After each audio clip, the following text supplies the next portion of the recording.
अस्सलाम वालेकुम सर। जी बच्चे। सर कुछ स्टूडेंट्स की इस वक्त क्लास हो रही है। बेटा ये तो आप लोगों का स्केड्यूल टाइम टेबल है ना, 2 बजे तो आप लोगों की थेरेपटिक्स की क्लास होती है। सर वो कह रहे हैं कि आपको बता दूं कि उनकी इस वक्त फार्मा की और मॉलिक्यूलर की क्लास हो रही है। सर हमारी 8 बजे क्लास होती है मंडे थर्सडे को आपके साथ। ठीक है, सेक्शन ई को करना था आप लोग। सेक्शन डी हो या ई हो? सर हम डी डी हैं। कि आप लोगों का सॉरी सॉरी सॉरी वो आप लोगों को फिर गलत चला गया। आप लोग बेटा लीव कर दो। Okay sir. ठीक।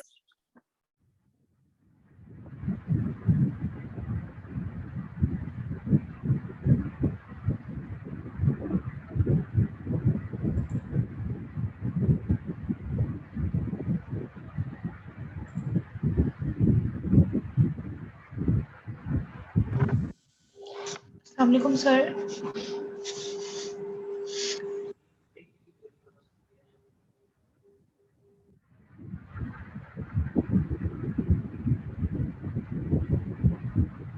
जी बेटा। सर आपने इस टाइम क्लास रखी है तो सर इस टाइम तो रेगुलर क्लास हो रही है फार्माकोलॉजी की। हाँ जी बेटा, सॉरी आप लोगों को गलती से चला गया। Okay sir, it's okay.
बच्चों अस्सलाम वालेकुम। जी बच्चों आवाज आ रही है? Yes, sir. So today is our lecture number 9. Last lecture के अंदर हम लोगों ने बात की थी अबाउट स्कोलियोसिस। हम लोगों ने स्कोलियोसिस को डिफाइन किया था, स्कोलियोसिस की टाइप्स को देखा था, स्कोलियोसिस की टाइप्स को देखा था, on the basis of shape. हम लोगों ने फॉल्स एंगल पढ़ा था कि what is the false angle, ठीक है। और इसके अलावा पॉजिटिव फैक्टर्स पढ़े थे स्कोलियोसिस के। सेकंड हम लोगों ने बात की थी सर्वाइकोजेनिक हेडेक की, सर्वाइकल हेडेक की। और फिर हम लोगों ने बात की थी इंटरवर्टिब्रल डिस्क की। इंटरवर्टिब्रल डिस्क की ठीक है, तो अभी नीचे पड़ी है। इंटरवर्टिब्रल डिस्क की कंपोजिशन की बात की थी, कैनुलस फाइब्रोसिस कैसे बनता है, न्यूक्लियस पल्पोसिस कैसे बनता है, इनके फैक्टर्स की बात की थी। कैनुलस फाइब्रोसिस में जो कोलेजन फाइबर्स की अलाइनमेंट है वो कैसे फिर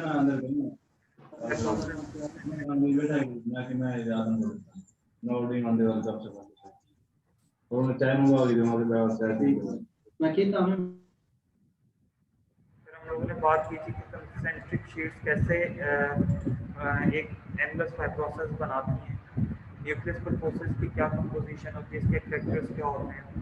और फिर लास्ट में हम लोगों ने बात की थी इंटरवर्टिब्रल डिस्क पैथोलॉजी की और mechanism of intervertebral disc injury, कि किस तरीके से इंटरवर्टिब्रल डिस्क की इंजरी होती है और किस तरीके से इंटरवर्टिब्रल डिस्क की जो पैथोलॉजी है उसकी टाइप्स क्या क्या हैं, ठीक है। जिसमें हम लोगों ने बात की थी हर्निएशन की, प्रोलैप्स प्रोट्रूजन की, प्रोलैप्स की, एक्सट्रूजन की और सिक्वेस्ट्रेशन की। आप सबको समझ आ गई कि बात इंटरवर्टिब्रल डिस्क के बारे में?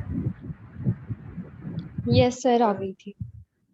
तो कुछ उसमें से हेडिंग्स रहती हैं हमारी regarding mechanism of intervertebral disc pathology, ठीक है। वो मैकेनिज्म हम लोगों ने पढ़े थे। सबसे पहले एक पढ़ा था फटीग ब्रेकडाउन और एक लोगों ने पढ़ा था acute traumatic injury.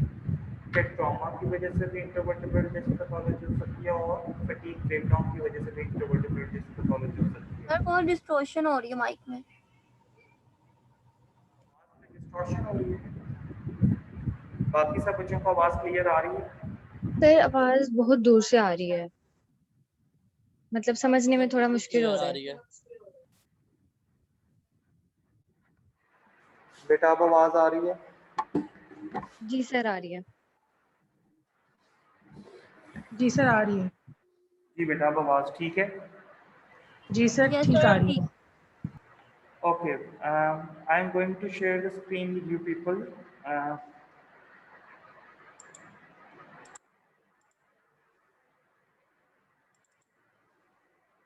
Now we are resuming the previous lecture. जब हमने बात की थी कि इंटरवर्टिब्रल डिस्क की पैथोलॉजी के मैकेनिज्म क्या हैं, इससे उसमें हमने बात की थी फटीग ब्रेकडाउन की और ट्रॉमेटिक इंजरी की, ठीक है। Now this is the continuation, ठीक है। थर्ड जो चीज़ आ जाती है दैट इज एक्सियल ओवरलोड। एक मैकेनिज्म क्या है, ट्रॉमेटिक इंजरी। सेकंड मैकेनिज्म क्या है, फटीग ब्रेकडाउन, ठीक है। थर्ड मैकेनिज्म क्या है, एक्सियल ओवरलोड। एक्सियल ओवरलोड का मतलब क्या है कि वर्टिकली जो लोड पड़ रहा है, ठीक है, जो वेट बेयरिंग हो रही है vertically on the intervertebral disc. As you all know that intervertebral disc का जो फंक्शन है वो है वेट बेयरिंग करना, ठीक है। जैसे ही वेट बेयर होना शुरू होता है तो न्यूक्लियस पल्पोसिस अपने आप को स्प्रेड करता है, ठीक है, और इक्वली वेट डिस्ट्रीब्यूट करता है बीनीथ द वर्टिब्रल बॉडी, ठीक है, on the vertebral body beneath it, ठीक है, इसके नीचे जो वर्टिब्रल बॉडी होती है उसके ऊपर एंड सो ऑन।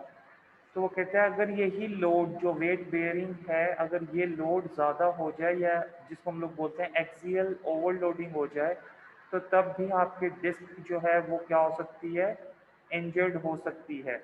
इसमें सबसे ज़्यादा जो चांसेस होते हैं बेटा वो होते हैं कार्टिलेजिनियस एंड प्लेट्स के रप्चर होने के या कार्टिलेजिनियस एंड प्लेट्स के ब्रेक होने के, ठीक है। समझ आ रही है बेटा बात की? आपको पता है मैंने कार्टिलेजिनियस एंड प्लेट्स पढ़ाई थी बात के, जिस तरीके से एक जैम का जार है उसकी जो बेस है गिलास की और उसका जो ऊपर लेड है, ठीक है, that is acting as a cartilaginous end plate.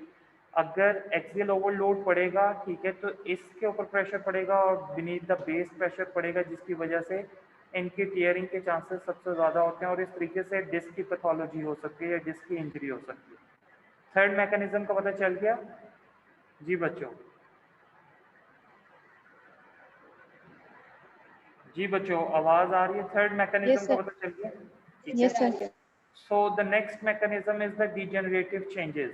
ठीक है, डीजेनरेटिव चेंजेस कैसे होती हैं? अच्छा, ये अब इस बात को गौर से समझना है। आफ्टर 40 और 50 इयर्स, मतलब कुछ कंट्रीज में 50 साल के बाद और कुछ कंट्रीज जैसे हम लोग हैं 40 से 45 इयर्स के बाद हमारी डीजेनरेशन स्टार्ट हो जाती है। ठीक है, जब डीजेनरेशन स्टार्ट हो जाती है तो ज़रूरी नहीं है कि पहले कोई इंजरी हुई हो। It is a normal mechanism कि डीजेनरेशन स्टार्ट हो जाती है जैसे एजिंग होती है। ठीक है, जैसे हम एजिंग को नहीं स्टॉप कर सकते या प्रिवेंट कर सकते, इसी तरीके से हम डीजेनरेशन को भी प्रिवेंट या स्टॉप नहीं कर सकते, बट हम क्या कर सकते हैं, हम डीजेनरेशन को स्लो डाउन कर सकते हैं with the help of exercises. ठीक है, अगर हम अपनी फिटनेस को मेंटेन रखें तो फिर हमारी जो एजिंग या जो डीजेनरेशन हो रही होती है वो स्लो डाउन हो जाती है। ठीक है, सो वो कहते हैं अगर कोई प्रीवियस इंजरी हुई हो फेसेट जॉइंट्स में या स्पाइन में कहीं पे भी किसी एक स्ट्रक्चर की अगर इंजरी हुई है, वो आपकी इंटरवर्टिब्रल डिस्क इटसेल्फ भी हो सकता है, वो वर्टिब्रल बॉडी का फ्रैक्चर भी हो सकता है, या वो किसी भी वर्टिब्रा के किसी भी पार्ट का फ्रैक्चर हो सकता है, चाहे वो स्पाइनस प्रोसेस हो, चाहे वो ट्रांसवर्स प्रोसेस हो, चाहे वो पेडिकल्स हो, चाहे वो लैमिना हो, या इंटरवर्टिब्रल फोरामिना की नैरोइंग हुई हो प्रीवियसली। ठीक है, या फेसेट जॉइंट की कोई भी इंजरी हुई हो। ठीक है, तो वो कहते हैं कि स्पाइन में कोई सी किसी भी स्ट्रक्चर की, चाहे किसी लिगामेंट की सराउंडिंग कोई इंजरी हुई है, तो ऐसी जगह स्पाइन में जहां पर इंजरी हुई है वहां पर डिजेनरेशन जल्दी स्टार्ट हो जाएगी। ठीक है, जो डिजेनरेशन स्टार्ट होनी थी ना 40 इयर्स के बाद, वो डिजेनरेशन 30 इयर्स के बाद स्टार्ट होना शुरू हो जाएगी due to the that previous injury. ठीक है, अब होता क्या है कि कोई इंजरी हुई होती है स्पाइन में, तो वो एक्चुअली आपकी मैकेनिक्स को इस तरीके से ख़राब कर देती है कि आपके जो इंटरवर्टिब्रल डिस्क का नॉर्मल फंक्शन है वो डिस्टर्ब हो जाता है, वो अपना नॉर्मल फंक्शन परफॉर्म नहीं कर पाती।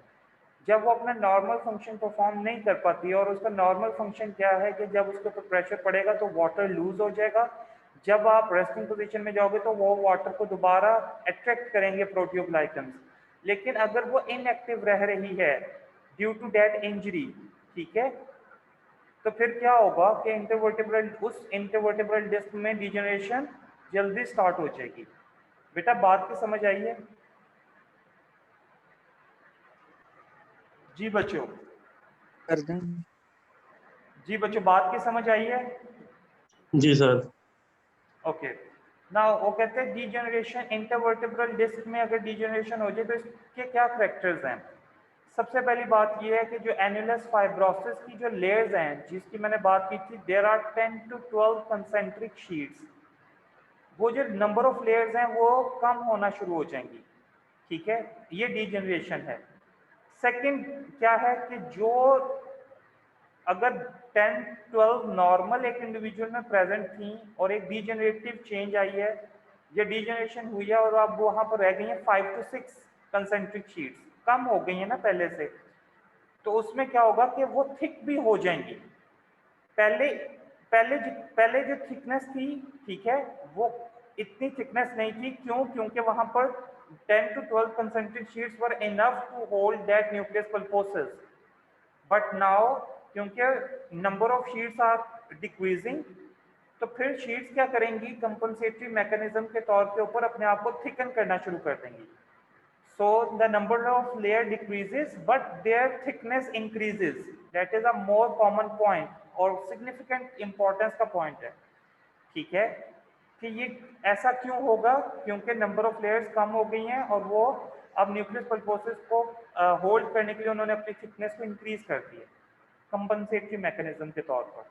ठीक है, थर्ड जो करेक्टर है डीजनरेशन का इंटरवर्टेब्रल डिस्क में, that is fibrosis of the nucleus pulposus. Means to say fibrosis means, हम जहां पर भी फाइब्रोसिस का लफ्ज इस्तेमाल करते हैं, it means that it is becoming replaced by a connective tissue. Connective tissue is the simplest tissue of our body, ठीक है। जब भी किसी चीज को रिप्लेस करना हो, स्केलेटल मसल को रिप्लेस करना हो, तो कनेक्टिव टिश्यू आकर रिप्लेस कर लेता है, या एडिपोज टिश्यू आता है या कनेक्टिव टिश्यू आता है। सो वो कहते हैं कि ये जो न्यूक्लियस पल्पोसिस होगा, इसका वाटर कंटेंट कम होना शुरू हो जाएगा, और ये क्या कैसे रिप्लेस होना शुरू हो जाएगी, किस टिश्यू से, फाइब्रस टिश्यू से ये रिप्लेस होना शुरू हो जाएगी, ठीक है। फोर्थ जो करेक्टर है, that is the loss of cartilaginous and plates. Loss of cartilaginous and plates कैसे होता है? अच्छा बेटा, ये बात गौर से सुननी है। जब एक यंगर इंडिविजुअल की अगर आप वर्टेब्रा देखो ना, यंगर इंडिविजुअल की, ठीक है, तो it will just like this, ठीक है, स्मॉल डूम शेप, ठीक है, मतलब लाइक दिस, एक स्मॉल डूम शेप होती है। अगर उसकी आप सुपीरियर सरफेस देखो, एज के साथ क्या होता है कि वो ही जो सुपीरियर सरफेस होती है वो ऐसे क्या हो जाती है, अंदर की तरफ धंस जाती है। जो उसकी सुपीरियर सरफेस है वो क्या हो जाती है, अंदर की तरफ धंसना शुरू हो जाती है, और जो एंड्स होते हैं वो रेज होना शुरू हो जाते हैं। मीन्स टू से कनकैविटी डेवलप होना शुरू हो जाती है। जैसे जैसे वो कनकैविटी ज़्यादा होती जाती है, तो कार्टिलेजिनियस एंड प्लेट्स जो कि एक्चुअली पार्ट होती हैं आपके इंटरवर्टेब्रल डिस्क का, वो इन कनकैविटीज के अंदर मूव कर जाती है, जिसकी वजह से अपीयरेंस क्या आती है कि जो कार्टिलेजिनियस एंड प्लेट्स हैं इंटरवर्टेब्रल डिस्क की, वो लूज हो चुकी हैं, लॉस हो गया उनका। समझ आई बात की बेटा? जी बच्चों, बात की समझ आई है?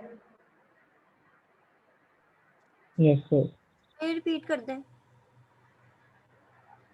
यंगर इंडिविजुअल में जो वर्टिब्रल बॉडी होती है ना, कोई भी वर्टिब्रल बॉडी, उसकी सुपीरियर सरफेस को अगर आप देखो तो वो लाइक माइल्ड कन्वेक्सिटी होती है उसकी, ठीक है। It means that it is a healthy vertebra. लेकिन आफ्टर डीजनरेशन और आफ्टर एजिंग, ठीक है, यही जो वर्टिब्रा होता है ये कनकैविटी में चला जाता है। ये जो सुपीरियर सरफेस होती है ना बेटा, ये कनकैविटी में चली जाती है, और जो एंड्स होते हैं वो रेज्ड हो जाते हैं, मार्जिन रेज्ड होना शुरू हो जाते हैं। अब वो कहते हैं कि जैसे जैसे कनकैविटी ज़्यादा होती जाती है, तो जो पोर्शन जो कार्टिलेज एंड प्लेट्स हैं, लिड है, जैम की जार की जो लिड थी, वो that is the portion of the intervertebral disc. लेकिन क्योंकि ये कनकैविटी डेवलप हो जाती है, ठीक है, तो जैसे ही कोई एक्सियल लोडिंग आती है, तो वो जो कार्टिलेजिनियस एंड प्लेट्स हैं वो इस कनकैविटी के अंदर रह जाती है, ठीक है, और वो इसका पार्ट बनना शुरू हो जाती हैं, और हम कहते हैं उसको कि that is a loss of cartilaginous end plate from intervertebral disc, ठीक है। जी बेटा, बात की समझ आई है? यस सर, आ गई। So that was the fourth mechanism of intervertebral disc pathology, that is degenerative changes, ठीक है। The next, now वो कहते हैं डिजेनरेटिव चेंजेस की वजह से होता क्या है। मैंने जैसे पहले बात की कि जैसे ही वर्टेब्रल जो इंटरवर्टेब्रल डिस्क का जो नॉर्मल मैकेनिज्म होता है कि जैसे ही उसके ऊपर प्रेशर पुट होता है वो वाटर को लॉस कर देती है, और जैसे ही आप रेस्टिंग पोजीशन में जाते हो वो वाटर को दोबारा अट्रैक्ट कर लेते हैं प्रोटियोग्लाइकेंस न्यूक्लियस पल्पोसिस के।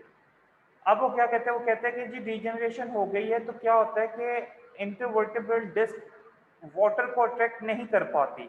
इम्बाइबेशन मतलब होती है वाटर का ट्रैवल करना टुवर्ड्स अ स्टिमुलस, ठीक है, सही है। तो अब न्यूक्लियस पल्पोसिस जो है वो वाटर को अट्रैक्ट नहीं कर पाता due to their degenerative changes, ठीक है, due to replacement of nucleus pulposus from fibrous tissue. Obviously जब फाइब्रस टिश्यू ने आकर रिप्लेस कर लिया है प्रोटियोग्लाइकेंस को, तो प्रोटियोग्लाइकेंस में ये अफिनिटी थी ना कि वो वाटर को अट्रैक्ट कर सकते हैं। कनेक्टिव टिश्यू में तो ये अफिनिटी नहीं है, तो जब ये अफिनिटी खत्म हो जाएगी तो ऑब्वियसली वाटर कंटेंट क्या होना शुरू हो जाएगा, कम अट्रैक्ट होना शुरू हो जाएगा, वाटर आएगा ही नहीं अट्रैक्शन के वक्त। During resting position water attract नहीं होगा। अच्छा, जब वाटर अट्रैक्ट नहीं होगा तो ultimately with the passage of time water content कम होता जाएगा, ठीक है, और एक टाइम आएगा कि न्यूक्लियस पल्पोसिस का जो वाटर कंटेंट है वो कंप्लीटली खत्म हो जाएगा। इसको हम लोग बोलते हैं डिस्क डेसिकेशन। डिस्क डेसिकेट कर गई है, डिस्क सूख गई है। ठीक है, सूखने का मतलब क्या है कि न्यूक्लियस पल्पोसिस का जो वाटर कंटेंट है वो सारा का सारा क्या हो गया, लूज हो गया है। ठीक है जी बेटा, बात की समझ आई है जी? पार्टिसिपेंट्स, बात की समझ आई है? यस सर, आ गई। ओके, सो वो कहते हैं कि इस एज के अंदर जिसमें न्यूक्लियस पल्पोसिस का वाटर कंटेंट खत्म हो जाता है, इस एज में न्यूक्लियस पल्पोसिस का प्रोलैप्स करना, हमने यही बात की थी ना। प्रोलैप्स में क्या है जी, एन्युलस फाइब्रोसिस का टीयर हो जाएगा और न्यूक्लियस पल्पोसिस बाहर आ जाएगा। तो जब वाटर कंटेंट ही नहीं रहा तो फिर क्या न्यूक्लियस पल्पोसिस बाहर आ सकेगा जी बच्चों? Obviously there it is a big no. तो न्यूक्लियस पल्पोसिस बाहर नहीं आ सकेगा। ठीक है, तो फिर उस एज में क्या होता है? उस एज में अगर इंटरवर्टिब्रल डिस्क पैथोलॉजी हो, अगर कोई ट्रॉमेटिक इंजरी हो, ठीक है, तो उस एज में क्या होता है इंटरवर्टिब्रल डिस्क के साथ कि उस टाइम बल्ज होता है एन्युलस फाइब्रोसिस का। फिर न्यूक्लियस पल्पोसिस का कोई बल्ज, कोई प्रोलैप्स नहीं होता, बल्कि जो बल्ज होता है वो किसका होता है? किसका होता है बच्चों बल्ज ओल्ड एज में? एनालिस फाइव किन पेशेंट्स में होता है? ओल्ड एज में एनुलस फाइब्रोसिस का बल्ज होता है, न्यूक्लियस पल्पोसिस का बल्ज नहीं होता। मैं ये क्वेश्चन पूछ सकता हूँ, why there is a bulge, why the annulus fibrosus is going to bulge among older individuals? ठीक है, तो ओल्डर इंडिविजुअल्स में एनुलस फाइब्रोसिस का बल्ज कब होगा या क्यों होगा? क्योंकि न्यूक्लियस पल्पोसिस का वाटर कंटेंट खत्म हो जाता है डिजेनरेशन की वजह से, एजिंग की वजह से। ठीक है, और न्यूक्लियस पल्पोसिस को रिप्लेस कर लेता है fibrous tissue. That is the reason जिसकी वजह से न्यूक्लियस पल्पोसिस का बल्ज नहीं हो सकता। अब क्या चीज बल्ज होगी? अगर होगी तो एनुलस फाइब्रोसिस होगा। जी बच्चों, बात की समझ आई है? एक्टिव होकर बैठे यस हैं। यस सर, आ गई है समझ। ठीक है, now the next one is the age. ठीक है, काइंडली रिपीट कर दें। जी बेटा। सर जो आपने बताया ना कि ओल्डर पेशेंट पे क्यों बल्ज होता है, आपको बता दें प्लीज, काइंडली रिपीट कर दें। बेटा मैंने 2 दफा वैसे पहले रिपीट कर दिया है, मैं दोबारा रिपीट कर देता हूँ कि ओल्डर एज में एनुलस फाइब्रोसिस का बल्ज इसलिए होता है क्योंकि न्यूक्लियस पल्पोसिस एजिंग की वजह से वाटर कंटेंट नहीं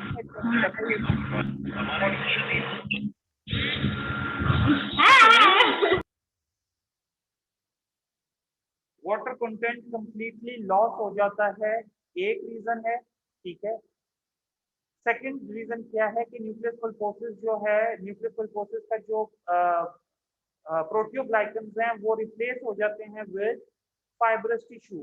तो जब प्रोटियोग्लाइकन्स खत्म हो जाएंगे तो वाटर को अट्रैक्ट कौन करेगा? फाइब्रस टिश्यू तो वाटर को अट्रैक्ट नहीं कर पाता। तो इस वजह से क्या कहा जाता है कि न्यूक्लियस पल्पोसिस कंप्लीटली लॉस हो चुका होता है। ठीक है, डिस्क डेसिकेट हो चुकी होती है। इस वजह से अगर बल्ज हो तो एनुलस फाइब्रोसिस का बल्ज होता है अमंग ओल्डर इंडिविजुअल। जी बेटा, बात की समझ आ गई है? Yes sir, thank you. Yes sir.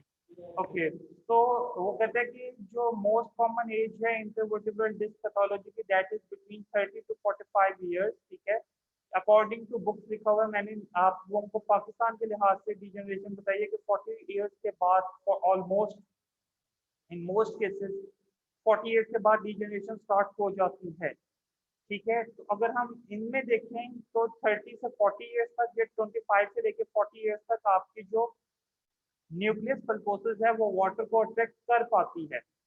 वो क्या कर पाती है? वाटर को अट्रैक्ट कर पाती है। ठीक है, तो अगर 25 से 40 ईयर्स में अगर कोई डिस्क बल्ज होगा तो वो that is mainly due to the nucleus pulposus and not due to the annulus fibrosis. Younger individual में अगर बेटा डिस्क डिजीज हो रही है या इंटरवर्टिब्रल डिस्क पैथोलॉजी हो रही है तो वो किसकी वजह से हो रही है? न्यूक्लियस पल्पोसिस की वजह से। अगर ओल्डर इंडिविजुअल में डिस्क पैथोलॉजी हो रही है तो वो किसकी वजह से हो रही है? जी बच्चों, एनालिसिस की वजह से। एनुलस फाइब्रोसिस की वजह से। ठीक है, yes sir. Okay, now effect on spinal mechanics, ये मैं आपको नेक्स्ट लेक्चर में अभी बताता हूँ. तो we are going to start the next lecture.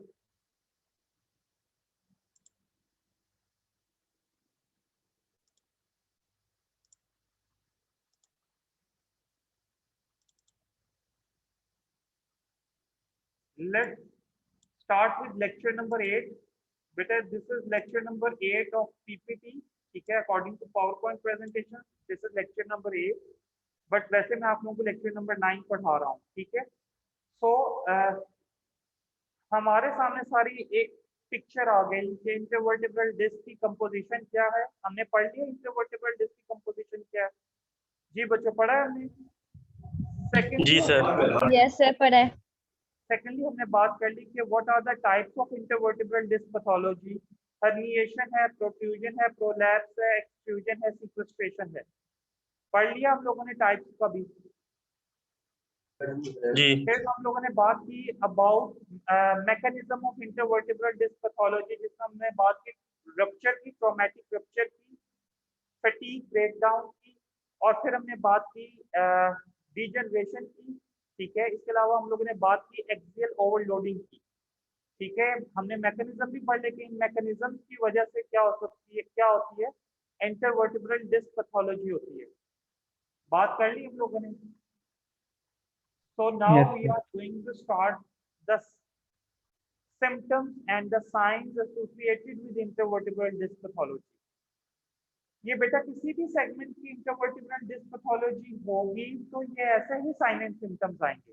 इसलिए इनको अच्छे तरीके से आप लोगों ने पढ़ना है, अच्छे तरीके से याद करना है और समझने की कोशिश करनी है कि किस वजह से ये साइन एंड सिम्टम्स प्रोड्यूस हो रहे हैं. अब सबसे पहली बात वो कहते हैं साइन एंड सिम्टम्स में कि that is a pain. Patient experience करेगा square pain in the back. ठीक है, बैक रीजन में वो स्क्वेयर पेन महसूस करेगा अपनी बैक के अंदर. और वो ये पेन किस वजह से होती है. सबसे पहली बात ये बेटा याद रखना है कि जैसे ही न्यूक्लियस पल्पोसिस अपने एनुलस फाइब्रोसिस को क्रॉस करेगा, जैसा कि प्रोलैप्स में करता था कि न्यूक्लियस पल्पोसिस जो है वो स्टीयर करके एनुलस फाइब्रोसिस का बाहर आ जाता था. तो जैसे ही न्यूक्लियस पल्पोसिस बाहर ओपन एनवायरनमेंट में आएगा, इंफ्लेमेटरी मीडिएटर्स को अटैक करेगा. ठीक है, ऐसे ही है ना, इंफ्लेमेटरी मीडिएटर्स को अटैक करेगी कोई भी चीज जब वो ओपन एनवायरनमेंट में आएगी. तो जैसे ही वो ओपन एनवायरनमेंट में आएगी, इंफ्लेमेटरी मीडिएटर्स अटैक होंगे, इंफ्लेमेशन स्टार्ट होगी और पेशेंट को पेन स्टार्ट हो जाएगी. ठीक है, सेकंड जो पेन का है that is the tearing of the annulus fibrosis. ठीक है, क्योंकि एनुलस फाइब्रोसिस की जो आउटर कवरिंग होती है ना बेटा, यहाँ पर सेंसरी फाइबर्स की क्या होती है, इनर्वेशन होती है. तो जैसे ही एनुलस फाइब्रोसिस की टियरिंग हो गई, सेंसरी फाइबर्स इस टियरिंग को क्या करेंगे, सेंस करेंगे और ब्रेन तक क्या लेके जाएंगे, पेन परसेप्शन लेकर जाएंगे कि देयर इज अ पेन. ठीक है, इस टियरिंग की वजह से पेशेंट को क्या होना स्टार्ट हो जाएगी, पेन होना स्टार्ट हो जाएगी. जी बच्चों, बात की समझ आई है. यस सर, आई है. Second are the neurological sign and symptoms. ठीक है, तो वो कहते हैं न्यूरोलॉजिकल साइन एंड सिम्टम्स कौन कौन से होंगे. ठीक है, वो कहते हैं neurological sign and symptoms they are purely depend on the level of lesion. ये लेवल क्या था इंटरवर्टिब्रल डिस्क पैथोलॉजी का. ठीक है, एक लेवल क्या था और एक डायरेक्शन क्या थी इंटरवर्टिब्रल डिस्क पैथोलॉजी की. दो चीजों के ऊपर neurological sign and symptoms depend करते हैं. किन दो चीजों के ऊपर. पहली चीज क्या है, what is the level of intervertebral disc pathology, and second one is the direction of intervertebral disc pathology. Means से न्यूक्लियस पल्पोसिस किस डायरेक्शन में बाहर आया है. ठीक है, और सेकेंडली वो कहते हैं कि लेवल क्या है, whether it is specific level, whether it is the cervical level और whether it is the lumbar level. So if we talk generally, ठीक है, अगर हम जनरलाइज तरीके में बात करें तो हम बात करेंगे कि ये न्यूरोलॉजिकल साइन एंड सिम्टम्स आएंगे. क्या, डर्माटोमल पेन पैटर्न. बेटा हमने पेरिफेरल नर्व इंजरीज में मैंने आप लोगों को पढ़ाया था डर्माटोम्स. डर्माटोम्स क्या होता है, skin supplied by a nerve root. ठीक है, तो डर्माटोमल पेन पैटर्न आएगी. एक प्रॉपर एक डर्माटोम के अंदर पेशेंट को पेन फील होगी. ठीक है, सेकंड जो करेक्ट साइन एंड सिम्टम्स आएंगे न्यूरोलॉजिकल, वो आएगा सेंसरी मोटर लॉस. या मोटर वीकनेस, ठीक है, नंबर ऑफ मसल्स और a group of muscles that are supplied by a single nerve root, ठीक है ना, दैट इज कॉल्ड मायोटॉम। तो myotomal weakness and dermatomal pain pattern develop होगा। जी बच्चों बात की समझ आ गई? Yes sir.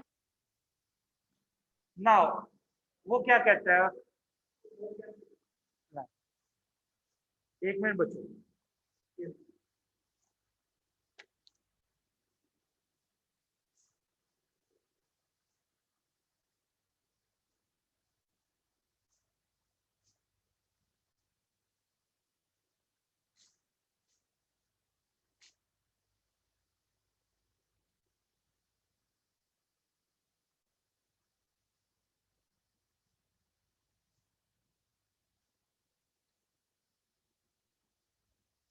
क्लास लिख लीजिए, क्लास का नाम नहीं मुझे पता।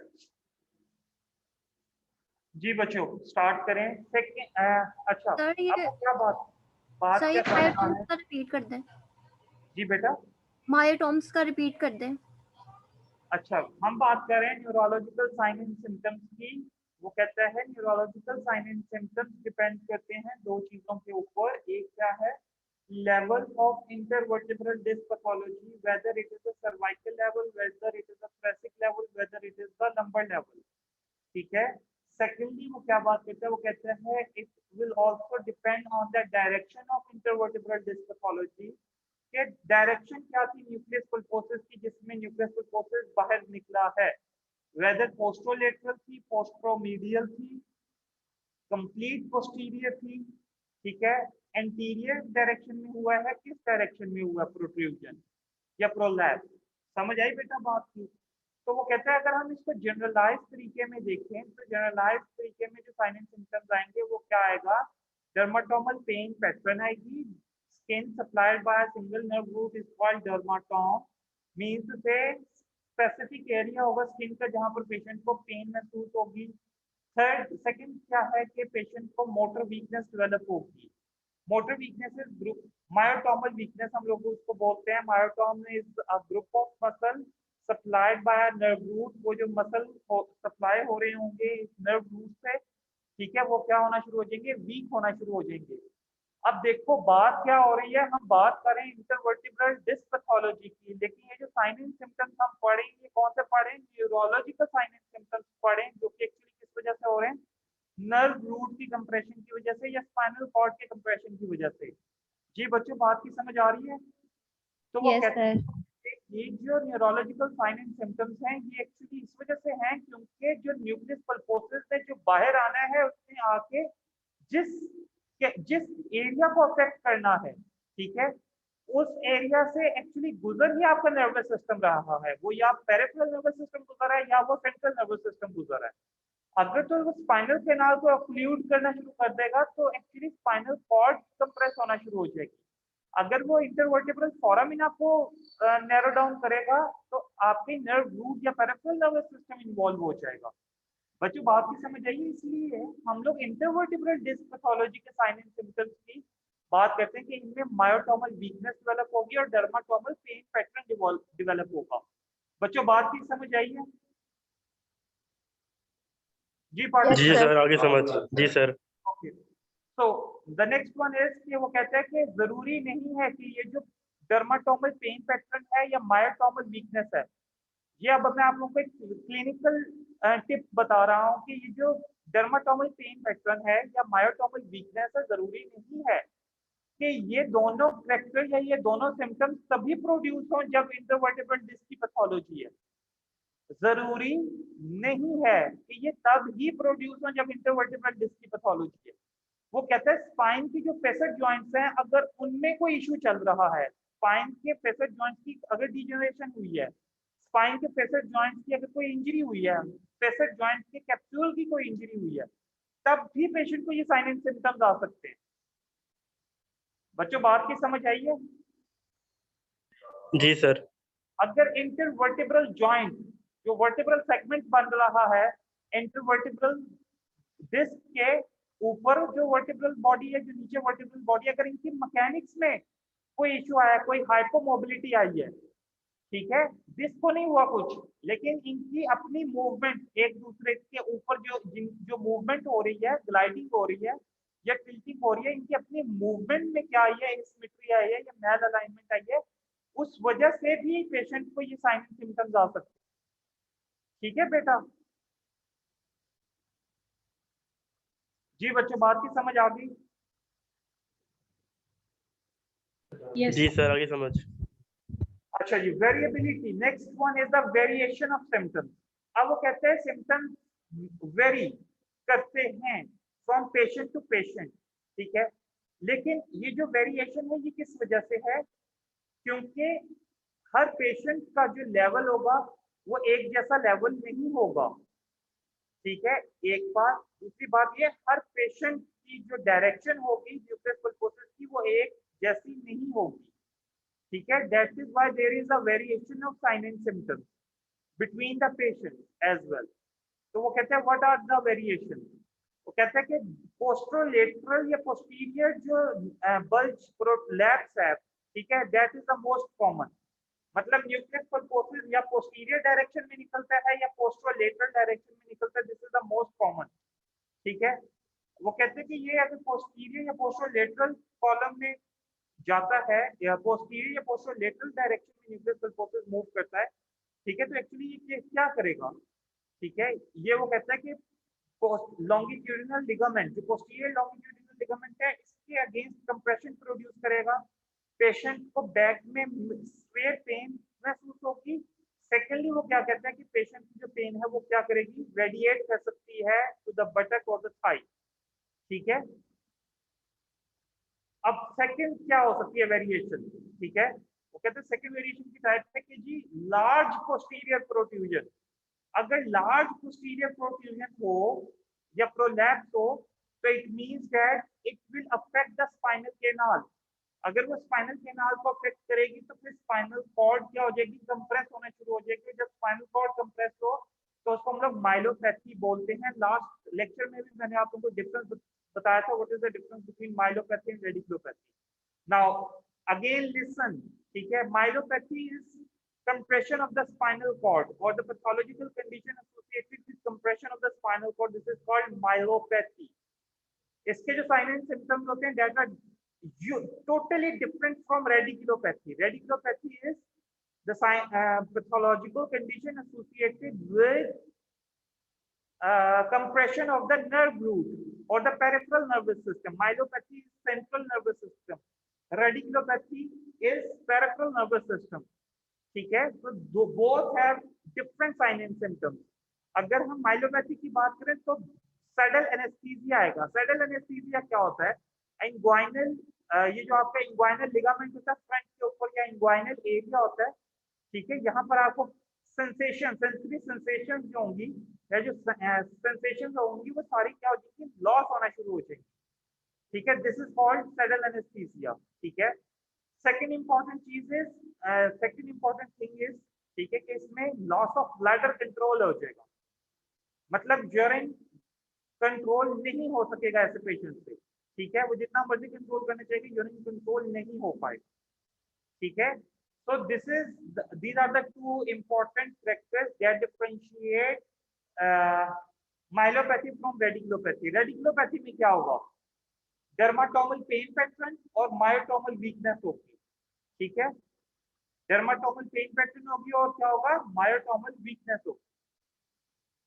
Now the third variation is कि अगर पोस्टरोलेटरल प्रोट्रूजन हो जाए। पहले हमने सिर्फ बात की थी कि स्मॉल पोस्टीरियर हो या स्मॉल पोस्टरोलेटरल हो तो पेशेंट को सिर्फ बैक पेन होगी, स्पाइन में पेन होगी और पेशेंट की वो पेन रेडिएट करेगी, उसको कोई न्यूरोलॉजिकल साइन एंड सिम्टम्स नहीं आएंगे। लेकिन वो कहते हैं कि अगर लार्ज प्रोट्रूजन हो पोस्टीरियर डायरेक्शन में तो फिर माइलोपैथी होगी, अगर लार्ज प्रोट्रूजन हो लेटरल डायरेक्शन में तो फिर पेशेंट को रेडिकुलोपैथी होगी। जी बेटा बात की समझ आई है, these are the variation of symptoms. जी बच्चों, जी सर आ रही है। Yes sir. Now the next one is, अगर प्रोट्रूजन जो है वो इंटीरियर डायरेक्शन में हो जाए तो फिर क्या होगा, तब भी पेशेंट को कोई न्यूरोलॉजिकल साइन एंड सिम्टम नहीं आएगा। इसमें एंटीरियर प्रोट्रूजन में जीरो साइन एंड सिम्टम आता है रिलेटेड टू द नर्व्स, मतलब इसमें neurological sign and symptoms completely zero हो गया, सिर्फ पेशेंट को बैक पेन होगी, ठीक है, एंटीरियर प्रोट्रूजन में बेटा, anterior protrusion. Now what are the most common levels जहां पर डिस्क पैथोलॉजी हो सकती है या प्रोट्रूजन हो सकती है? The most common levels are 2, L4 L5, fourth number vertebra, fifth number vertebra, fifth number vertebra and first sacral vertebra. ये दो इंपॉर्टेंट लेवल्स हैं जहां पर क्या हो सकती है, डिस्क प्रोलैप्स हो सकती है। ठीक हो गया बच्चों, बात की समझ आ रही है? Next one is shifting, shifting of the symptoms, symptoms का शिफ्ट हो जाना। अच्छा, वो कहते हैं सिम्टम्स कैसे शिफ्ट होंगे, मतलब शिफ्टिंग का मतलब क्या है कि पहले सिम्टम्स आ रहे थे राइट साइड के ऊपर या सेंट्रलाइज सिम्टम्स थे, अब क्या हो गया, सिम्टम्स थोड़े से अवे मूव करके या फिर सिम्टम्स लेफ्ट साइड पर चले गए। तो वो कहते हैं ये क्या बात है, सिम्टम्स क्यों शिफ्ट करते हैं? अच्छा, यूजुअली अगर कोई क्लिनिकल सेटअप में एक पेशेंट आता है आपके पास विदाउट एनी प्रॉपर हिस्ट्री और उसमें उसके सिम्टम्स क्या हो जाते हैं, शिफ्ट होते हैं। वो पेशेंट आपको कहते हैं कि मुझे यहाँ दर्द है, कभी इस साइड पर पेन है, फिर अगले दिन आता है तो पेशेंट कहते हैं मुझे उस साइड पर पेन है, फिर कहते हैं मुझे मिड में पेन है। तो ये जो शिफ्टिंग ऑफ सिम्टम्स है ना, विदाउट एनी प्रॉपर हिस्ट्री और without any previous record, medical record, इसका मतलब ये है कि वो जो सिम्टम्स हैं वो साइकोलॉजिकल इश्यूज के साथ रिलेटेड है, ठीक है, समझ आ गई बात की। लेकिन एक पेशेंट जो प्रीवियस मेडिकल रिकॉर्ड के साथ आपके पास आता है और उसमें वो आके आपको शिफ्टिंग ऑफ सिम्टम्स बताते हैं, तो फिर आपने उसकी बात को क्या लेना है, फोकस करना है, इंपॉर्टेंस देनी है, ठीक है। अब शिफ्टिंग ऑफ सिम्टम्स कब होते हैं, वो कहते हैं शिफ्टिंग ऑफ सिम्टम्स तब होते हैं जब आपकी एन्युलस फाइब्रोसिस जो होती है वो इंटैक्ट रहती है। एन्युलस फाइब्रोसिस जो है वो क्या कहता है, इंटैक्ट रहती है, मींस टू से एनुलस फाइब्रोसिस की जो अंदर वाली लेयर है उनका क्लियर हो गया, लेकिन आउटर लेयर जो है वो अभी भी इंटैक्ट है, उसको कुछ नहीं हुआ। जैसे पेशेंट अपनी शिफ्टिंग कर रहा है, मतलब मूवमेंट कर रहा है अपनी स्पाइन की, ठीक है, तो क्या है कि पेशेंट की जो न्यूक्लियस पल्पोसिस है वो क्या करेगा, प्रेशर पुट करेगा। जैसे ही वो प्रेशर पुट करेगा उस एरिया पे जहां पे इंजरी हुई है अंदर वाली साइड पे, पेशेंट को वहां पर पेन फील होगी। लेकिन जैसे ही पेशेंट क्या करेगा, कोई और पोजीशन यूज करेगा, ठीक है, तो वो जो न्यूक्लियस पल्पोसिस का जो प्रेशर था टुवर्ड्स दैट इंजरी साइड को खत्म हो जाएगा, ठीक है, और क्या करेगा, न्यूक्लियस पल्पोसिस किसी और डायरेक्शन में प्रेशर लगाना शुरू कर देगा, ठीक है। पोजीशन के चेंज होने की वजह से अगर वो कहता है कि हाइड्रो जो इंफ्राडिस्कल प्रेशर है ये मेंटेन रहता है, या hydro mechanism within the nuclear intervertebral disc अगर वो इंटैक्ट रहता है, तो उसमें हम लोग क्या कहते हैं कि सिम्टम्स जो है वो शिफ्ट हो सकते हैं, एक साइड से दूसरी साइड के ऊपर सिम्टम्स शिफ्ट हो सकते हैं। जी बच्चों, बात की समझ आई है? Yes sir. सेकेंडली वो कहता है कि इंफ्लेमेटरी रिएक्शन, ठीक है, जब भी वो कहता है कि न्यूक्लियस पल्पोसिस आपका बाहर ओपन एनवायरनमेंट में आएगा, न्यूक्लियस पल्पोसिस जो इंफ्लेमेटरी मीडिएटर्स हैं वो अट्रैक्ट होंगे, और जब इंफ्लेमेटरी मीडिएटर्स अट्रैक्ट होंगे तो वहां पर इंफ्लेमेशन कॉज करेंगे, और जब भी जहां पर भी इंफ्लेमेशन होगी पेशेंट उस एरिया को रिस्ट्रिक्ट कर देगा। जब वो पेशेंट उस एरिया को रिस्ट्रिक्ट कर देगा तो अल्टीमेटली वहां पर डिजेनरेटिव चेंजेस स्टार्ट होना शुरू हो जाएंगे, ठीक हो गया। उसके बाद वो कहता है कि अगर हम SLR टेस्ट परफॉर्म करवाएं तो SLR टेस्ट में बैक पेन ऐसे पेशेंट्स को ज्यादा होती है जिनमें इंटरवर्टेब्रल डिस्क पैथोलॉजी होती है as compare to thigh pain और लेग पेन। ऐसे पेशेंट्स में लेग या थाई पेन नहीं होती बल्कि बैक पेन होती है, ठीक है। सेकेंडली वो क्या कहते हैं, वो कहते हैं कि जी ये जो इंफ्लेमेशन हुई थी, अगर आप इस इंफ्लेमेशन को इसी तरीके से छोड़ दोगे, ठीक है, सही है, अगर आप इस इंफ्लेमेशन को इसी तरीके से छोड़ दोगे और इसको मैनेज नहीं करोगे तो अल्टीमेटली क्या होगा, उस जगह पे कुछ फाइब्रोसिस चेंजेस आना शुरू हो जाएंगे, और जब वो फाइब्रोसिस चेंजेस परमानेंट हो जाएंगी तो फिर अल्टीमेटली क्या होगा कि आपकी जो हीलिंग है वो पुअर होना शुरू हो जाएगी, ठीक है, वहां पर फाइब्रोटिक चेंजेस आना शुरू हो जाएंगे, समझ आती है। जब फाइब्रोटिक चेंजेस आ जाएंगी तो वहां पर मोबिलिटी क्या हो जाएगी, रिड्यूस हो जाएगी, ठीक हो गया बच्चों। नाउ वो कहते हैं कि what will be the onset of sign and symptoms, ठीक है, साइन एंड सिम्टम्स कब स्टार्ट होंगे ऐसे पेशेंट, वो कहता है साइन एंड सिम्टम्स जो है वो यूजुअली 20 से 55 ईयर्स तक, ठीक है, जो बुक्स कहती हैं कि 20 साल से 55 ईयर्स तक पेशेंट के साइन एंड सिम्टम्स स्टार्ट हो सकते हैं इंटरवर्टिब्रल डिस्क पैथोलॉजी के। बिफोर 20 क्यों नहीं स्टार्ट हो सकते और आफ्टर 55 क्यों नहीं स्टार्ट हो सकते? क्योंकि 55 के बाद न्यूक्लियस पल्पोसिस वैसे ही क्या हो जाता है, श्रिंक हो जाता है, इंटरवर्टिब्रल डिस्क वैसे ही श्रिंक हो जाती है, ठीक है, न्यूक्लियस पल्पोसिस बाकी नहीं रहता है, डिस्क डेसिकेट हो जाती है, और अगर बल्ज होता है तो वो एनुलर फाइब्रोसिस का बल्ज होता है, वो न्यूक्लियस पल्पोसिस का बल्ज नहीं होता है, इसलिए साइन एंड सिम्पटम्स जो है वो 55 ईयर्स तक मोर कॉमन है। बिफोर 20 ईयर्स, ठीक है, why it is not common? Because आपने देखा होगा कि ये वाले जो बिफोर 20 जो 18 19 में होते हैं, ये लोग इस तरीके से कोई एक्टिविटी परफॉर्म नहीं करते, और सेकेंडली उनमें सबसे ज्यादा स्ट्रेंथ होती है, सबसे ज्यादा एजिलिटी होती है, उनकी जो इंटरवर्टिब्रल डिस्क है, ठीक है, इट इज मोर रिस्पॉन्सिव, ठीक है, it is more in strength as compared to those greater than 20 years of age, ठीक है, दैट्स व्हाई उनमें भी अनकॉमन है, ठीक है। नाउ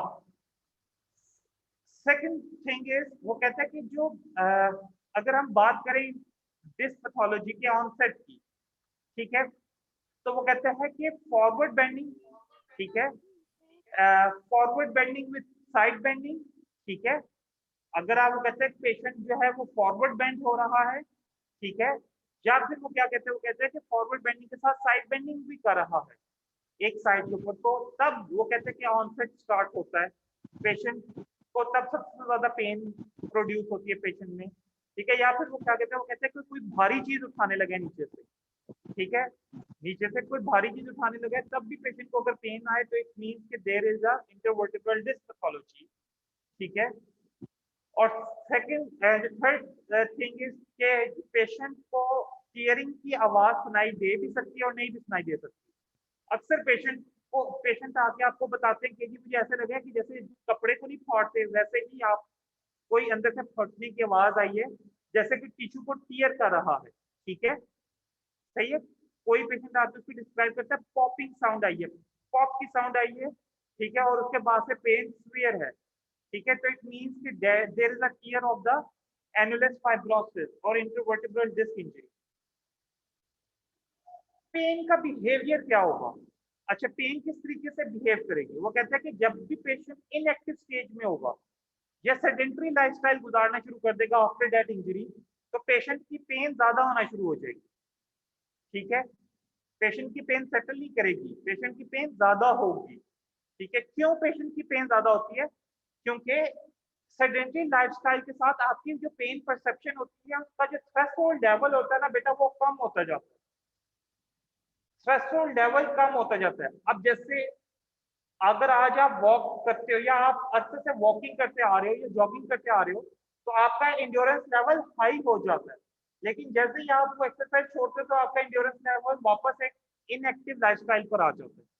इसी तरीके से जो पेन का थ्रेशोल्ड लेवल होता है वो भी नीचे आ जाता है, जिसकी वजह से पेशेंट में पेन परसेप्शन ज्यादा होती है, ठीक है, जब वो इनएक्टिव लाइफस्टाइल गुजारता है, ये सेडेंटरी लाइफस्टाइल गुजारता है आफ्टर डिस्क पैथोलॉजी और इंटरवर्टिब्रल डिस्क इंजरी। सेकंड वो क्या कहते हैं, पेशेंट जब भी खड़ा हो, ठीक है, सिटिंग पोजीशन से खड़ा हो या सिटिंग पोजीशन पर बैठा रहे पुअर पोस्चर के साथ, ठीक है, तो पेशेंट को क्या होगी, पेन फील होगी, ठीक है, this is the behaviour of the pain. फिर वो क्या कहता है, वो कहते हैं कि ऐसे पेन तब भी एग्रीवेट कर सकती है जब ऐसा कोई पेशेंट इंटरवर्टिब्रल डिस्क पैथोलॉजी का कफिंग या स्नीजिंग करता है, क्योंकि एक्चुअली जब हम कफिंग करते हैं तो हमारा इंट्रा एब्डोमिनल प्रेशर बढ़ता है, और जब इंट्रा एब्डोमिनल प्रेशर बढ़ता है तो वो इंट्रा डिस्कल प्रेशर के ऊपर भी प्रेशर पुट करता है, जिसकी वजह से पेशेंट को पेन फील होती है। जी बच्चों, बात की समझ आ गई? Yes sir. अच्छा, now the next one is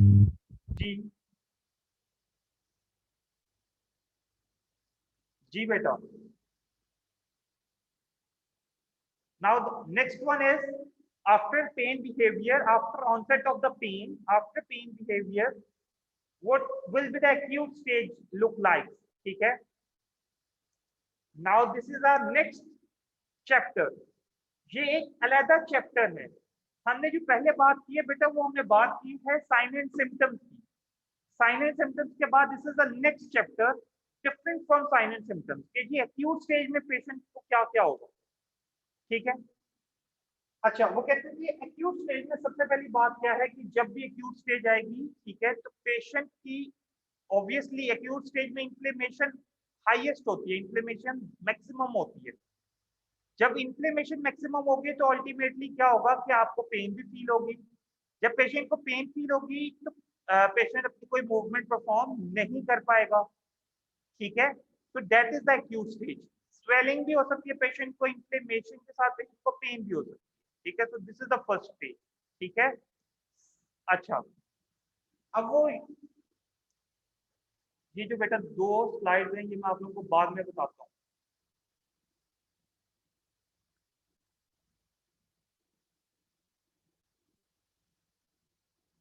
now चलें ये बात कर लेते हैं कि अब हमारे पास एक सिनेरियो आ जाता है कि जी लंबर स्पाइन में डिस्क पैथोलॉजी हुई है एक पेशेंट, तो उसमें क्या क्लिनिकल फाइंडिंग्स मिलेंगी। ठीक है, तो we are going to learn those clinical findings. ठीक है, इसमें हमें लर्निंग का भी मौका मिलेगा कि हमें क्या क्या पता चलता है, नया क्या क्या पता चलेगा। तो सबसे पहले वो क्या कहता है कि ऐसा पेशेंट जिसमें लंबर में इंटरवर्टिब्रल डिस्क पैथोलॉजी होगी वो प्रेफर करेगा कि वो स्टैंडिंग में रहे, बैठे ना वो बैठ के उठे। ठीक है, वो कोशिश क्या करेगा कि वो खड़ा रहे। ठीक है, तो this is a clinical finding among those patient. Secondly वो कहते हैं कि उसकी जो लंबर लॉर्डोसिस है, जो नॉर्मल लॉर्डोटिक कर्व है, टीवे कर्व है, उसकी भी शिफ्टिंग स्टार्ट हो जाएगी। तो लंबर को स्ट्रेटन करने की कोशिश करेगा। That is not in his और हर हैंड। ये पेशेंट के हाथ में नहीं है कि वो लंबर को स्ट्रेटन कर। Actually that lordosis is decreasing, और वो जो कन्वेक्सिटी है एंटीरियर कन्वेक्सिटी उसमें कमी क्यों आ रही है? Due to that pain, due to that inflammation जो कि प्रोड्यूस हुई है as a result of intervertebral disc pathology. ठीक है, ताकि उस पेन से मैक्सिमम वो बचे। ठीक है जी, बच्चों बात की समझ आ गई। अब आप लोग ये भी तो पूछ सकते हो कि लॉर्डोसिस में कमी क्यों आ रही है, लॉर्डोसिस एग्रीवेट भी तो हो सकती है, पूछ सकते हैं बच्चों। सर अच्छा लॉर्डोसिस बेटा जस्ट लाइक दिस। ठीक है, जब लॉर्डोसिस ऐसे होगी तो हमने पहले क्या बात की है कि पोस्टरोलेटरल या पोस्टीरियर प्रोट्रूजन सबसे ज्यादा कॉमन है। मीन्स टू से यहाँ पर इस डायरेक्शन में प्रोट्रूजन हुई है इंटरवर्टिब्रल डिस्क। ठीक है, और जब लॉर्डोटिक कर्व होता है ना बेटा, लॉर्डोटिक कर्व क्या कहता है कि ये पोस्टीरियरली क्या है, अप्रोक्सीमेट हुए हैं, और एंटीरियरली क्या है, सेपरेट हुए हैं स्पाइनल सेगमेंट्स एक दूसरे से। लेकिन पोस्टीरियरली क्या हुए हैं, अप्रोक्सीमेट हुए हैं, तभी आपका एंटीरियर कर्व बनेगा या लॉर्डोटिक कर्व बनेगा। तो यही बात है, ऐसे ही बनता है लाइक दिस कि जो पोस्टीरियरली स्पाइनल सेगमेंट्स हैं ये अप्रोक्सीमेट हुए हैं। ठीक है, और एंटीरियरली जो स्पाइनल सेगमेंट्स हैं ये दूर हैं, अवे हैं एक दूसरे से, तभी आपका लॉर्डोटिक कर्व बनेगा ना। Yes sir. अगर ये एंटीरियरली हो जाए, अप्रोक्सीमेट एंटीरियरली हो जाए तो काइफोटिक कर्व बन जाएगा जो कि थोरैसिक का कर्व है। लेकिन लंबर का कर्व क्योंकि लॉर्डोटिक है इसलिए पोस्टीरियरली जो है स्पाइनल सेगमेंट्स एक दूसरे के अप्रोक्सीमेट होते हैं और एंटीरियरली जो है एक दूसरे से अवे होते हैं। तो जब एंटीरियरली अवे होते हैं और पोस्टीरियरली एक दूसरे के करीब होते हैं तो देयर आर मोर चांसेस कि जी न्यूक्लियस पल्पोसिस के ऊपर प्रेशर ज्यादा होगा। ऐसे ही है ना, क्योंकि न्यूक्लियस पल्पोसिस तो पोस्टीरियर या पोस्टरोलेटरल डायरेक्शन में जा रहा है। तो जब इसके ऊपर प्रेशर ज्यादा पड़ेगा न्यूक्लियस पल्पोसिस के ऊपर तो ये ज्यादा इम्पिंजमेंट कॉज करेगा स्पाइनल नर्व रूट्स की या स्पाइनल कॉर्ड की। ठीक है, तो जब ये ज्यादा इम्पिंजमेंट कॉज करेगा नर्व रूट की तो अल्टीमेटली बॉडी क्या करेगी, उसको उस लॉर्डोटिक कर्व को क्या करना शुरू कर देगी, स्ट्रेट करना शुरू कर देगी ताकि बेटा प्रेशर कम हो जाए न्यूक्लियस पल्पोसिस के ऊपर से।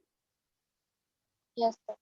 बच्चों ये थेराप्यूटिक्स खुले दिमाग के साथ पढ़नी है। जितने बच्चे सो रहे हैं या जितने बच्चे नहीं अटेंटिव, आप लोग को बेटा इस चीज में मुश्किल पेश आएगी, ठीक है, आप लोगों को आगे जाके बहुत मुश्किल लगेगी स्पाइन। इसलिए इन चीजों को समझें, ये एक्चुअली आपकी क्लिनिकल लर्निंग है। आज आप इस चीज को समझ जाएंगे, आपको कभी ये चीज नहीं भूलेगी। फिर जब भी आपके पास एक पेशेंट आएगा, आपकी वहां पर ये चीजें लीगलाइज हो जाएंगी। आप इस चीज को प्रूव कर सकोगे कि हाँ ये चीज मैंने पढ़ी है और यही चीज मेरे सामने आई है, ठीक है। इसलिए बच्चे अटेंटिव होके समझिए। सर जी सर, जिस आपने बताया कि स्ट्रेटनिंग होगी और एंटीरियरली जो है ना वो अप्रोक्सीमेट नहीं होगा और उसकी होगी पोस्टीरियर अप्रोक्सीमेशन होगी, मतलब तो इसका मतलब ये है कि जो डिस्क बल्ज होगी वो होगी एंटीरियरली होगी ना, और ये लंबर कर्व की स्ट्रेटनिंग हो जाएगी फिर तो। नहीं बेटे, देखो डिस्क बल्ज ज्यादा कॉमन किस डायरेक्शन में है, पोस्टीरियर या पोस्टरोलेटरल डायरेक्शन में है? जी ऐसे ही है बिल्कुल ना? सर, बिल्कुल। अच्छा, अप्रोक्स नॉर्मली बात करो ना, नॉर्मली तो लंबर की लॉर्डोसिस होती है ना, लंबर स्ट्रेट। जी सर, लॉर्डोटिक कर्व होता है। तो फिर क्या होगा कि अगर अब फर्स्ट पर एक पहले पीछे से वो अप्रोक्सीमेट है और उस अप्रोक्सीमेशन, उस नैरो चीज में से आप क्या कर रहे हो, न्यूक्लियस पल्पोसिस को पास कर रहे हो। जो जेल लाइक स्ट्रक्चर है वो पास तो कर जाएगा, लेकिन वो उतना ही क्या करेगा, पेन कॉज करता हुआ जाएगा, या उतना ही ज्यादा ऑक्लूजन कॉज करेगा इंटरवर्टिब्रल फोरामिना की। बात की समझ आ रही है? जी सर। तो जब वो ज्यादा ऑक्लूजन कॉज करेगा, पेशेंट को पेन ज्यादा एक्सपीरियंस होगी, पेशेंट ज्यादा पेनफुल होगा। तो इस पेनफुल कंडीशन से बचने के लिए अल्लाह ताला क्या करता है, कंपनसेटरी चेंज लेकर आता है बॉडी मैकेनिक्स में, कि वो जो लंबर का लॉर्डोसिस है वो क्या होना शुरू हो जाता है, स्ट्रेट होना शुरू हो जाता है। अब जब वो स्ट्रेट होगा तो जितनी एंटीरियरली स्पेस प्रेजेंट है ना दो वर्टिब्रल सेगमेंट्स में, दो वर्टिब्रल बॉडीज में, उतनी ही पोस्टीरियरली वर्टिब्रल बॉडी में क्या होगी, स्पेस प्रेजेंट होगी। सर बस एक बार दोबारा थोड़ा एक्सप्लेन करते हैं स्टार्ट से ही पूरा कॉन्सेप्ट। एक मिनट, मैं आप लोगों को एक पिक्चर दिखाता हूँ।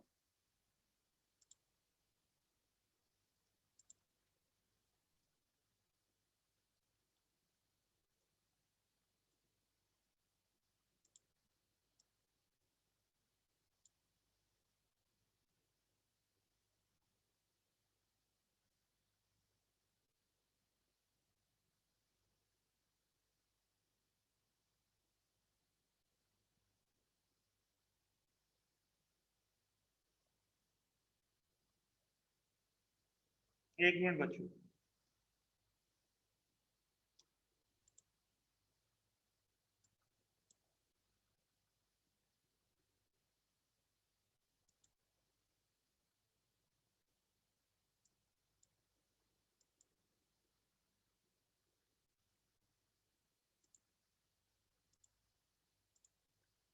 जी बच्चों, आप लोगों को तस्वीर नजर आ रही है? जी सर। अच्छा, ये देखो, ये ना लंबर का लॉर्डोसिस है, ठीक है।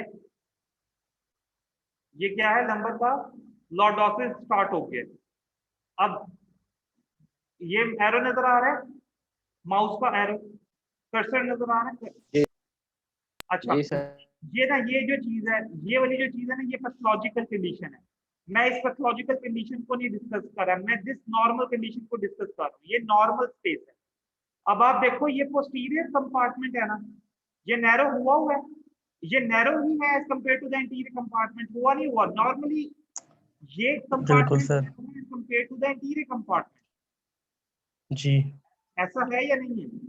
जी सर, बिल्कुल ऐसा ही है। ऐसा है। तो जब यहाँ से न्यूक्लियस पल्पोसिस बाहर निकलेगा, ठीक है, तो ये इस एरिया को फर्दर क्या कर देगा, ऑक्लूड नैरो कर कर देगा। अच्छा, यहाँ पे स्पेस ज्यादा है, अगर यहाँ से न्यूक्लियस पल्पोसिस बाहर निकलेगा तो वो इतना ज्यादा इस एरिया को ऑक्लूड नहीं करेगा। क्यों? क्योंकि यहाँ स्पेस ज्यादा है। लेकिन यहाँ पोस्टीरियर साइड पे ज्यादा इफेक्ट है। यहाँ पे स्पेस पहले ही कम है, तो न्यूक्लियस पल्पोसिस जब आएगा तो ये इस एरिया को फर्दर क्या कर देगा, ब्लॉक कर देगा, जिसकी वजह से क्या होगा, पेशेंट की जो पेन है वो एग्रवेट हो जाएगी, क्योंकि इसी जगह से आपकी क्या गुजर रही है, सर नर्व रूट जा रही है ना, नर्व रूट एग्जिट कर रही है।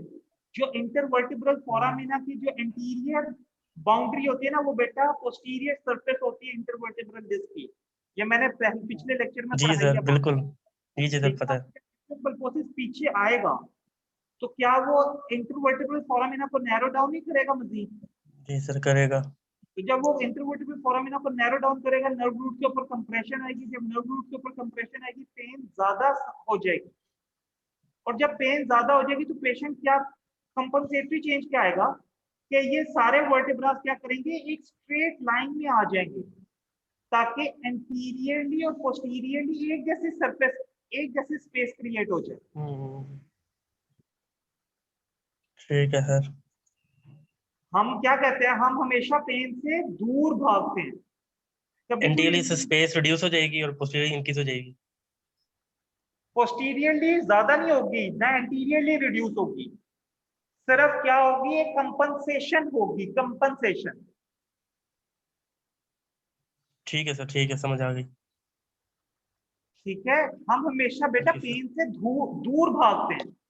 अब लंबर उतनी दूर भागेगी ना जितनी के विद इन द लिमिट्स है, इससे ज्यादा तो नहीं ना मूव कर सकती पीछे की तरफ, जितना वो स्ट्रेटन काइफोटिक कर्व भी बन जाए। काइफोटिक कर्व तो नहीं ना बन सकता लंबर का। जी जी सर। लंबर सिर्फ क्या हो सकती है, स्ट्रेट हो सकती है।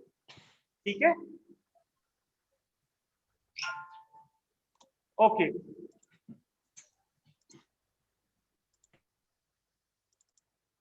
So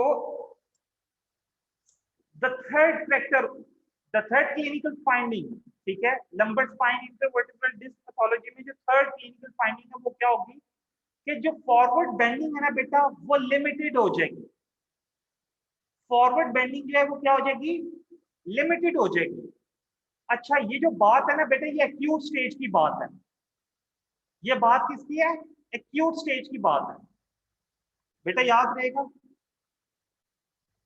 दो बातें याद रखनी है, फॉरवर्ड बेंडिंग होगी एक्यूट स्टेज में तो पेशेंट की पेन एग्रेवेट कर जाएगी इंटरवर्टिब्रल डिस्क पैथोलॉजी की। समझ आई है? अच्छा, कैसे पेन एग्रेवेट करेगी? पेन ऐसे एग्रेवेट करेगी कि जब आप फॉरवर्ड बेंडिंग में जाओगे तो आगे वाली जो वर्टिब्रल सेगमेंट्स होंगे वो क्या होंगे, अप्रोक्सीमेट होंगे। जी सर।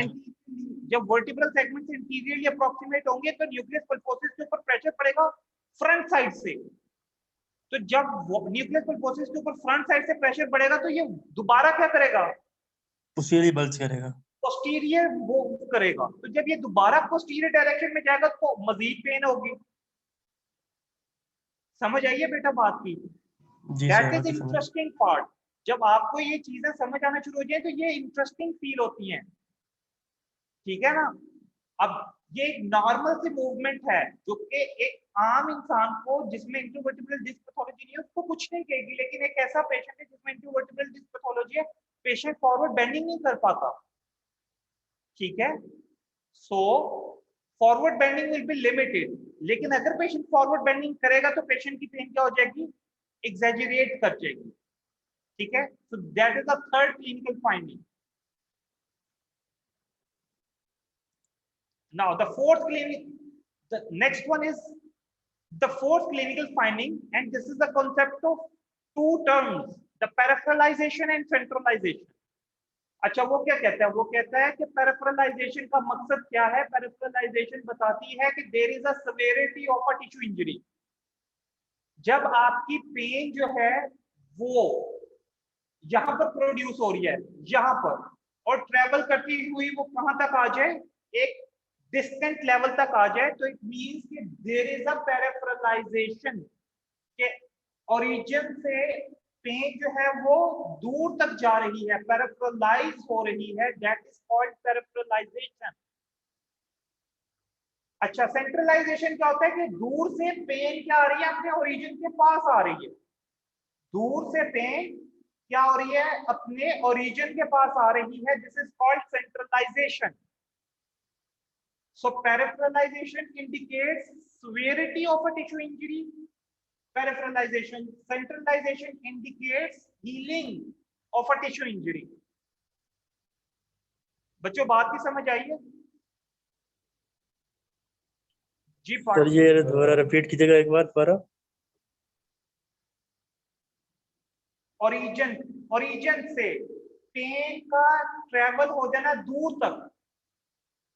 ओरिजिन पे भी पेन हो रही है, लेकिन वो पेन क्या कर रही है, ट्रेवल होते हुए दूर तक जाती है।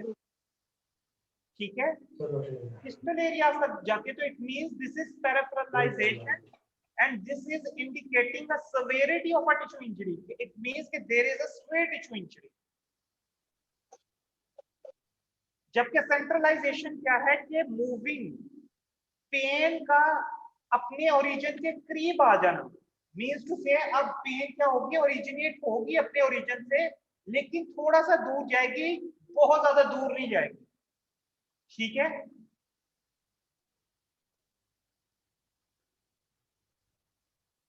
बच्चों बात की समझ आई है? जी जी सर आ गई। So this is called centralization, और जो centralization है ये इंडिकेट करती है हीलिंग को। अच्छा, अब एक वो सेकंड इसमें जो इम्पोर्टेंट क्लिनिकल फाइंडिंग है वो क्या है कि लंबर स्पाइन में अगर पेशेंट को कहीं पर भी डिस्क बल्ज होती है ना, डिस्क बल्ज। अब आपको हमने बात की है पोस्टरोलेटरल कि जी पोस्टरोलेटरल साइड के ऊपर डिस्क बल्ज कॉमन है, ये पोस्टीरियर डायरेक्शन में या पोस्टरोलेटरल डायरेक्शन में। ये हमने जितनी भी बात की ये पोस्टीरियर प्रोट्रूजन और पोस्टरोलेटरल प्रोट्रूजन दोनों के लिए की, लेकिन अब जो मैं बात करने जा रहा हूँ दैट इज फॉर पोस्टरोलेटरल प्रोट्रूजन। अच्छा, वो कहते हैं अक्सर क्या होता है, मैंने पहले बात की है, हम हमेशा पेन से दूर भागते हैं। अगर राइट साइड पे पोस्टरोलेटरल प्रोट्रूजन होगी तो पेशेंट क्या करेगा, अपनी लंबर को लेटरली शिफ्ट कर लेगा टुवर्ड्स द लेफ्ट साइड। जी बच्चों, Yes. Have you got the concept? अगर राइट साइड के ऊपर, क्योंकि पोस्टरोलेटरल डायरेक्शन है, अगर राइट साइड के ऊपर पोस्टरोलेटरल प्रोट्रूजन हो रही है और वहां पर पेशेंट की पेन का ओरिजिन है, तो पेशेंट क्या करेगा, अपनी लंबर को एज द होल शिफ्ट कर लेगा, अवे शिफ्ट कर लेगा टुवर्ड्स द लेफ्ट साइड। ठीक है, this is called lateral shifting, moving away from the stimulus.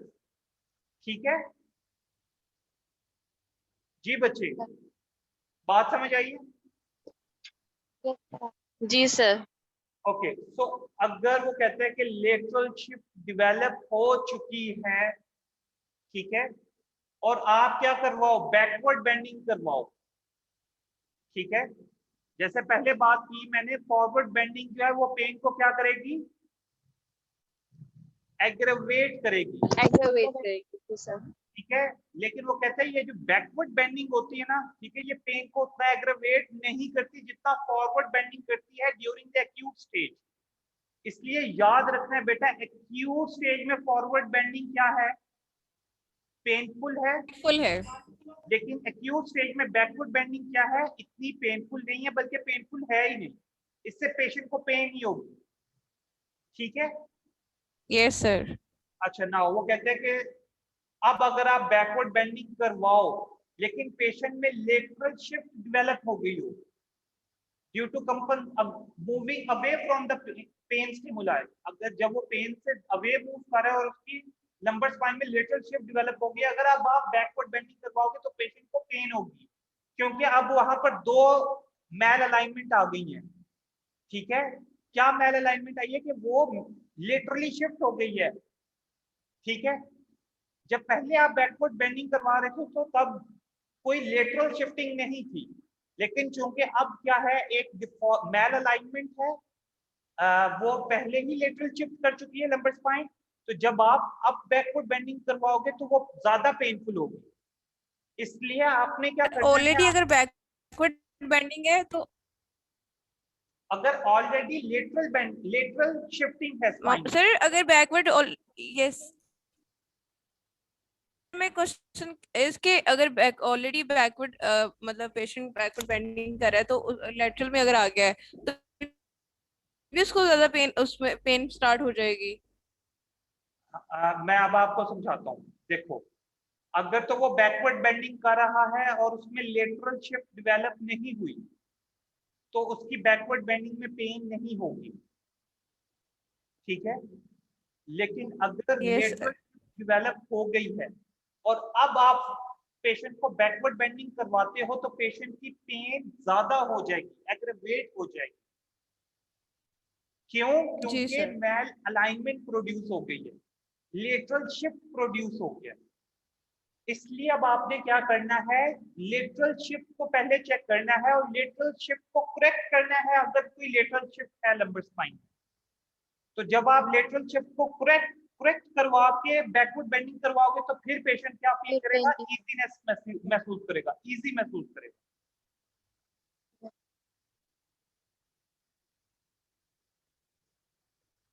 This is the last slide, ठीक है। वो कहते हैं कि जब आप पैसिवली लंबर को फ्लेक्स करते हो, पैसिवली लंबर को फ्लेक्स करना ऐसे ही है कि जैसे अब आप सीधे लेट जाओ और आप अपने दोनों घुटनों को इस तरीके से पकड़ के क्या करो, चेस्ट के साथ लगाओ, चेस्ट के साथ बैक, अपने दोनों घुटनों को नीज को चेस्ट के साथ अटैच करने की कोशिश करो। इसको हम लोग बोलते हैं नी टू चेस्ट एक्सरसाइज। इसको हम लोग क्या बोलते हैं, Knee to chest exercise. हम इसको विलियम फ्लेक्शन एक्सरसाइजेस भी बोलते हैं, विलियम फ्लेक्शन। तो वो कहता है कि जब आप नी लंबर फ्लेक्शन करते हो, ठीक है ना, या फिर आप वो कहता है पैसिव एक्सटेंशन करते हो, या लंबर फ्लेक्शन करो या आप पैसिव एक्सटेंशन करो लेट के, ठीक है ना। मतलब पैसिव एक्सटेंशन लेट के क्या होगी कि आप उल्टे लेट जाओ और उल्टे लेट के अपने हेड को इस तरीके से ऊपर उठाओ, जस्ट लाइक दिस, ठीक है। तो this is passive extension of the lumbar spine. तो कहता है कि जब लेट के आप फ्लेक्शन करते हो लंबर की या लेट के एक्सटेंशन करवाते हो, पैसिव, एक्टिवली पेशेंट नहीं कर रहा, पैसिवली आप करवा रहे हो, तो पेशेंट को इतनी पेन नहीं होती, ठीक है। पेन होती जरूर है लेकिन इतनी पेन नहीं होती जितनी कि पेशेंट जब वो खुद एक्टिवली लंबर फ्लेक्शन में जा रहा हो या फॉरवर्ड बेंडिंग में जा रहा होगा, तब जब उसको पेन होगी ना एक्टिव मूवमेंट में, वो ज्यादा होगी। लेकिन क्योंकि अब आप पैसिवली करवा रहे हो और दूसरा ये है कि आपने पेशेंट को लिटाया हुआ है, ग्रेविटी एलिमिनेटेड पोजीशन है, तो उसमें पेशेंट की पेन क्या हो जाएगी, कम हो जाएगी, ठीक है। फिर वो कहता है कि जब आपने स्ट्रेट लेग रेजिंग करनी है तो स्ट्रेट लेग रेजिंग 30 डिग्री से 60 degree, first to 30 degree patient को अगर एसएलआर में स्ट्रेट लेग रेजिंग में पेशेंट को यूजुअली पेन नहीं होती फर्स्ट 30 डिग्री में, लेकिन वो कहता है 30 डिग्री से लेके 40 से 50 से 60 डिग्री तक अगर एसएलआर में पेशेंट को पेन है, ठीक है, तो इट मींस कि that is there is a impaired mobility of the nervous tissue। तो फिर क्या हमने इंडिकेट करना है कि जो नर्वस टिश्यू की मोबिलिटी है वो क्या हुई है, इम्पेयर्ड हुई है, ठीक है। लेकिन हमें ये नहीं कहना कि जी अगर एसएलआर 30 से 60 डिग्री तक होगी तो that is a confirm case of protrusion और डिस्क पैथोलॉजी, हम ये नहीं कह सकते। बेटा ये अपने जहनों के साथ इसको बांध लें अच्छे तरीके से। अगर एसएलआर 30 से 60 डिग्री तक पेनफुल है, 30 से लेके 60 डिग्री तक पेनफुल है, तो इट मींस कि there is a nervous tissue irritation, ठीक है, और there is a limitation in the mobility of the nervous tissue. लेकिन हम ये कभी भी नहीं कह सकते कि जी क्यों इंटरवर्टिब्रल डिस्क की क्या है, पैथोलॉजी है, ठीक है बच्चों। इंटरवर्टिब्रल डिस्क की पैथोलॉजी को चेक करने के लिए एमआरआई करवानी पड़ती है। एमआरआई के अंदर हमें पता चलता है कि there is a radio disc bulge और नॉट, डिस्क की पैथोलॉजिकल कंडीशन है या नहीं। So that is the end, ठीक है। नेक्स्ट टाइम हम लोग बात करेंगे the relationship between the facet joints and the intervertebral disc. हम रिलेट करेंगे कि जी फैसेट जॉइंट के ऊपर क्या असर होता है जब इंटरवर्टिब्रल डिस्क की पैथोलॉजी होती है, ठीक है जी सर। ओके बच्चों,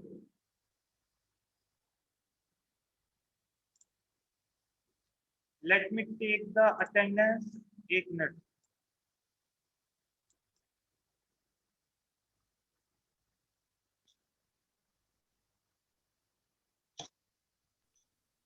सर वो इलेक्ट्रो की क्लास स्टार्ट हो गई है तो मैं लीव कर दूं, बुरहान नाम है मेरा। छोड़ दें बेटा, लीव करनी है।